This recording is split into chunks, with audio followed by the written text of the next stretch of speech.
જો ગામડાની મોજ જો હવે વાડીવાળા દાદાએ દર્શન કરવા જઈ રહ્યા છીએ. માળીઓ અહીંયા બેસી ગયા છે.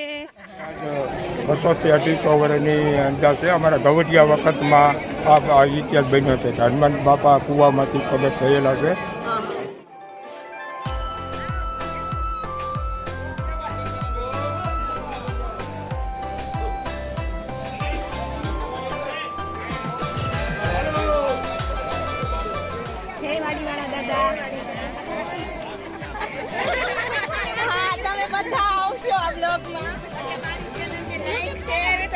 કરજો અને શેર કરજો વિડીયો વાડીવાળા દાદાનો, બરાબર? હવે બધા પ્રસાદ લેવા બેસી ગયા છીએ, તો ચાલો તમે પણ વાડીવાળા દાદાનો પ્રસાદ લેવા. નમસ્કાર ફ્રેન્ડ્સ, હું કૈલાસ પ્રજાપતિ જર્ની ઓફ ક્વીનમાં તમારું સ્વાગત કરું છું. આજે હનુમાન જયંતિનો પાવન અવસર છે, તો હું તમને બધાને હનુમાન જયંતિની શુભકામના પાઠવું છું. આજે આપણે આવ્યા છીએ રાજકોટ જિલ્લાના ગોંડલ તાલુકામાં આવેલું મહેતા ખંભાળિયા ગામે. અમારા પાડોશી છે, એનું જૂનું ગામ છે મહેતા ખંભાળિયા, મારા હસબન્ડના ફ્રેન્ડ છે, એટલે અમે બધા સાથે જ આવ્યા છીએ. તો આજે તમને ગામડાની થોડીક વિઝિટ કરાવું. આ એનું જૂનું ઘર છે, ચાલો અંદર જઈએ. આ ગામડાનું ઘર છે, ગાય માતા બાંધેલા છે, ઘાસ ખાય છે. વિહાનની અપેક્ષા બંને રમી રહ્યા છે. બધું નાનું નાનું ભાવ છે ને, નાનું નાનું. આ જો ગામડાની મોજ. આ ગાયનો ઘાસ ચારો પડ્યો છે અને આપણો ગુજરાતીનો સનેડો. ટ્રેક્ટરની લારી છે, ટ્રેક્ટર સામે છે. આ ભાઈ છે ચતુરભાઈ, મારા હસબન્ડના ફ્રેન્ડ છે, એનું જ આ ઘર છે. જય શ્રી કૃષ્ણ ચતુરભાઈ. જય શ્રી કૃષ્ણ. કેમ પણ ગામડાની મજા ને? મજા છે ને ગામડાનું. ચાલો અંદર જઈએ. જય શ્રી કૃષ્ણ. ત્યારે ચતુરભાઈના ફ્રેન્ડ રહે છે અહીંયા, અને એ અમારી સાથે રહે છે. ત્યાં અમારા પાડોશી છે અને અહીંયા એના ફ્રેન્ડ છે. અહીંના વાઈફ છે, ચતુરભાઈના ફ્રેન્ડના વાઈફ છે. જય શ્રી કૃષ્ણ. કેમ છો? આ અપેક્ષા છે ચતુરભાઈની છોકરી, અને આ એના વાઈફ છે હર્ષાબેન. હવે અહીંયા થોડીક વાર બેસીને અમે અહીંયા મહેતા ખંભાળિયામાં વાડીવાળા દાદાનું હનુમાનજીનું મંદિર છે, ત્યાં દર્શન કરવા જવાના છીએ, જે કૂવામાંથી સ્વયંભૂ પ્રગટ થયેલા છે. તો તમે મારી ચેનલ સાથે જોડાયેલા રહેશો. ત્યાં આપણે દર્શન કરવા જઈશું. જય બજરંગબલી. ચાલો, તો હવે બધા રેડી થઈ ગયા છે. વાડીવાળા દાદાએ દર્શન કરવા જઈ રહ્યા છીએ. તેજલને એક રીલ્સ બનાવી છે, તો પહેલાં એને બનાવી દો ગામડાની રીત, પછી નીકળીએ. જો ગામડાની મોજ જો હવે વાડીવાળા દાદાએ દર્શન કરવા જઈ રહ્યા છીએ. માળીઓ અહીંયા બેસી ગયા છે. ગામ અમરેલીથી આવ્યા છીએ. કેમ છો બધા? મજામાં? હા, દાદાની વાડીએ જઈએ છે. તમે આવવાના છો દર્શન કરવા? હા હા. ગામમાંથી જ વાડીવાળો રસ્તો ચાલુ થઈ ગયો છે, ગાડા માર્ગ છે, અને એક વાડીએ તે પ્રગટ થયેલા છે. ત્યાં જ વાડીવાળા દાદાનું મંદિર છે, એટલે જ તેને વાડીવાળા દાદા તરીકે ઓળખાય છે. બધા ચાલતા ચાલતા જઈ રહ્યા છે વાડીવાળા દાદાએ.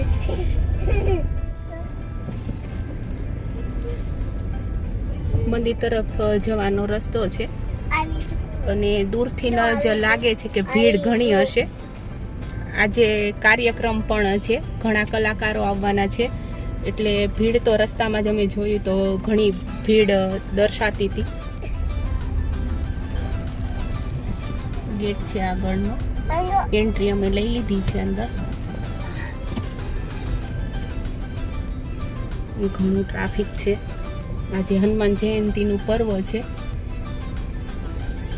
એટલે ટ્રાફિક પણ ઘણું છે. વાડીવાળા દાદાએ પહોંચી ગયા છીએ મહેતા ખંભાળિયામાં આવેલું, અને આગળ આપણે જઈએ મંદિરે, દાદાના દર્શન કરીએ. તો ચાલો. પ્રસાદ પણ ચાલુ થઈ ગયો છે. બધા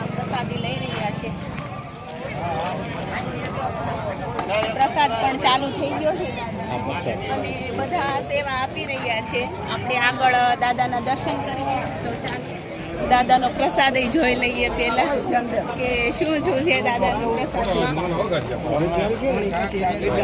બુંદી છે, આ થાળ જ છે ને, મોહન થાળ છે,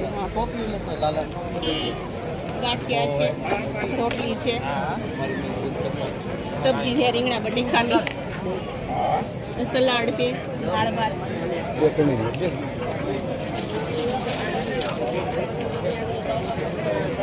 ઘણું પબ્લિક પ્રસાદ લઈ રહ્યું છે. આપણે આગળ દાદાના દર્શન કરીએ. તો ફ્રેન્ડ્સ, આ વાડી જયસુખભાઈ ગોધાણીની છે અને એની પાસેથી આપણે વાડીવાળા દાદા વિશે ઇતિહાસ જાણશું. જય વાડીવાળા દાદા. અહીંયા અમારી આજ 200 થી 250 વર્ષની અંદાજ છે. અમારા ગવટિયા વખતમાં આ ઇતિહાસ બન્યો છે. હનુમાન બાપા કૂવામાંથી પ્રગટ થયેલા છે અને એમાં એવી માનતા કે કોઈ પણ હડકાયું કૂતરું કર્યું હોય તો આ દાદાના કૂવાના પાણી નાય એટલે એને દવાખાને ન જવું પડે, વિશ્વાસ શ્રદ્ધા હોય તો. અને બીજી અત્યારે દરેક માનતા પર કોઈ પણ માને અને વિશ્વાસ હોય તો સફળ થાય ખરી, 110% એમ. અને બહુ ઝાઝા વર્ષો પહેલાંનું આ ઇતિહાસ છે અમારે બની ગયો. હા, કૂવામાંથી દાદા પ્રગટ થયેલા. અને માનતા માની હોય તો એના માટે શું કરવાનું હોય છે એ થોડુંક દર્શક મિત્રોને કહીએ. એમ અમારા દાદાનું માનતા કોઈને કોઈ ભાડે પડે એવું નથી. અત્યારે હાવ સસ્તું છે કે માનતામાં 2 કિલો ઘઉંનો લોટ હોય, 600 ગ્રામ ઘી હોય, 600 ગ્રામ ગોળ હોય, 300 ગ્રામ તેલ અને શ્રીફળ, ધજા, સિંદૂર ને ગુગળ ને અગરબત્તીની પેકેટ, આટલી વસ્તુ જોઈએ. આ માનતા આ માનતા આટલામાં પૂરી થઈ જાય છે. જય વાડીવાળા. જય વાડીવાળા. હવે આપણે મહેતા ખંભાળિયામાં રહેવાસી એવા ભાઈ પાસે પણ થોડીક માહિતી મેળવીએ. જય વાડીવાળા દાદા. જય વાડીવાળા દાદા. શું નામ છે ભાઈ તમારું? મારું નામ પરસોત્તમભાઈ ગોવિંદભાઈ વિસપરા છે. અમે અહીંયા મહેતા ખંભાળિયાના રહેવાસી છે, વિનાતીય કુંભાર છે. અત્યારે અમે બધા ભાઈઓ રાજકોટ રહી છીએ. અમારા દાદાનું એટલું બધું માધ્યમ છે કે કોઈ સીમાને ગમે એવી માનતા કરી હોય સફળ જ થઈ જાય. અને અમે રાજકોટ રહી એ છતાંય અમે મહિને 2 મહિને અવશ્ય વાડીવાળા દાદા પાસે આવી જ છીએ અને દાદા અમારી દરેક ઈચ્છાઓ પૂરી જ કરે છે. એટલે અમે દાદા થકી જ સુખી છે. બસ જય વાડીવાળા દાદા. જય દાદા. પ્રજાપતિ છો ને?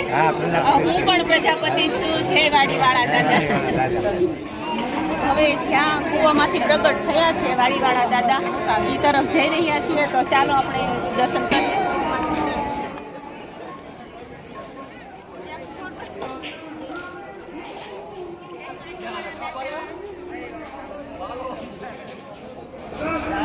આ કૂવો છે, આમાંથી હનુમાનજી પ્રગટ થયેલા છે અને વાડીમાં છે એટલે વાડીવાળા દાદા તરીકે ઓળખાય છે. અને હડકાયું કૂતરું કરડ્યું હોય તો અહીંયા આવીને નાહી જવાનું છે અને એનો 3જા શનિવારે દાદાનો થાળ કરી દેવાનો છે. તો કૂતરું કરડ્યું હોય તો એ સારું થઈ જાય છે. જય વાડીવાળા દાદા. અહીંયા સિંચાઈ માટે રાખેલું છે અને પાણી કૂવામાંથી સિંચી અને હાથ પગ ધોઈ અને પછી તે દાદાના દર્શન કરવા જવાય છે. તો પહેલાં હું પણ હાથ પગ ધોઈ અને પછી દાદાના દર્શન કરવા જઈએ. જય વાડીવાળા દાદા. આવી રીતે પાણી સિંચી અને પછી હાથ પગ ધોઈ અને પછી વાડીવાળા દાદાએ દર્શન કરવા જવાય છે. સરસ મજાના દર્શન થયા અને હું પણ આશા રાખું છું કે તમે પણ સારા એવા દર્શન કર્યા હશે.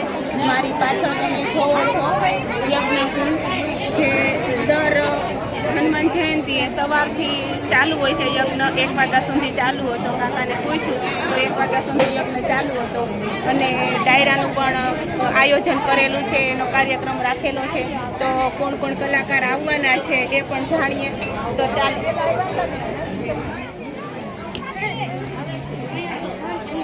આગળ લેડીઝ માટે પ્રસાદની વ્યવસ્થા છે.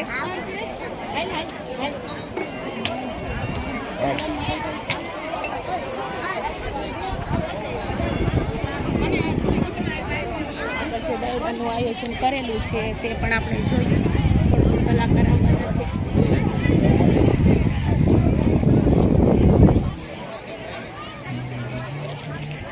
જય બજરંગ બલી. સરસ સ્ટેજ બધું ગોઠવાઈ ગયું છે. અને તમે જોવો છો ભવ્ય સંતવાણીનું આયોજન કરેલું છે.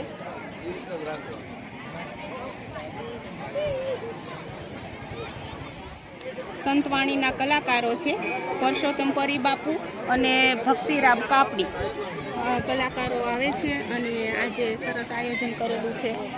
આપણે જે વાડીમાં ઊભા છીએ ને તમે જોવો છો તે જયસુખભાઈ ગોધાણીની વાડી છે અને દૂર દૂરથી લોકો દર્શન કરવા આવે છે. તમે જોવો છો ટ્રાફિક ઘણું છે અને પ્રસાદ પણ ઘણા ગ્રહણ કરી રહ્યા છે. દર હનુમાન જયંતિએ અહીંયા સરસ મજાનું આયોજન કરવામાં આવે છે અને લોકો બધા મળે છે. ગામના લોકો, બહાર ગામના લોકો, આજુબાજુ ગામથી આવે છે અને બધા બપોરે અને સાંજે પ્રસાદી સાથે લે છે. આપણે પણ જઈએ, જોઈએ, પ્રસાદી લઈએ. તો ચાલો આપણે પ્રસાદી લઈએ. લઈ લીધી પ્રસાદી. હર્ષાબેનની એની ડીશ આવી ગઈ છે, પ્રસાદી લઈ લીધી છે. જય વાડીવાળા દાદા.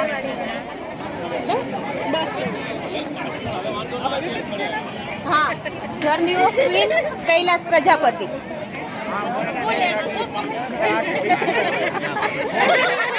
હા, તમે બધા આવશો આ બ્લોગમાં. મારી ચેનલને લાઈક, શેર, સબસ્ક્રાઇબ કરજો અને શેર કરજો વિડીયો વાડીવાળા દાદાનો, બરાબર? એટલે લોકો જોઈ શકે કે અહીંયા છે વાડીવાળા દાદા પ્રગટ થયેલા. યાદ રહ્યું? Journey of queen Kailash Prajapati.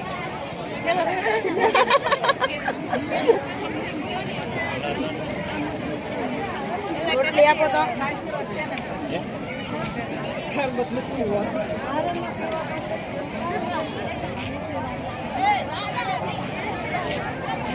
પ્રસાદી લેવાઈ ગઈ છે અને પ્રસાદ એટલે એમાં તો કઈ ઘટે જ નહીં. દાદાનો પ્રસાદ આવી ગયો છે અને જે બહેનો સેવા આપે છે એને બધાને મેં કહી દીધું છે મારી ચેનલ સબસ્ક્રાઇબ કરજો અને વિડીયો શેર કરજો. જય વાડીવાળા દાદા.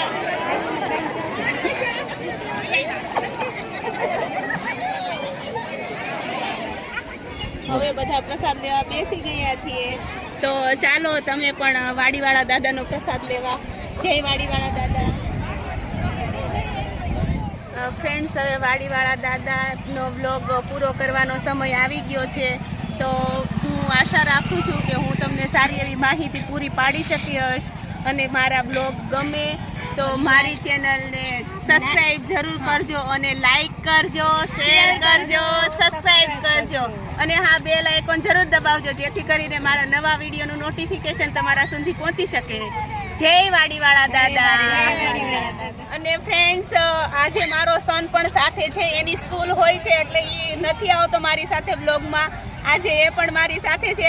તેને પણ મારી ચેનલ વિશે કંઈક કેવું છે તો સાંભળો એના મોઢેથી. મારી મમ્મીની ચેનલ છે જર્ની ઓફ ક્વીન. તેને લાઈક કરજો, શેર કરજો અને સબસ્ક્રાઇબ કરજો. આશા કરું છું કે તમે 1 મિલિયન સુધી આ સબસ્ક્રાઇબની લિસ્ટ પહોંચાડી દે. Thank you.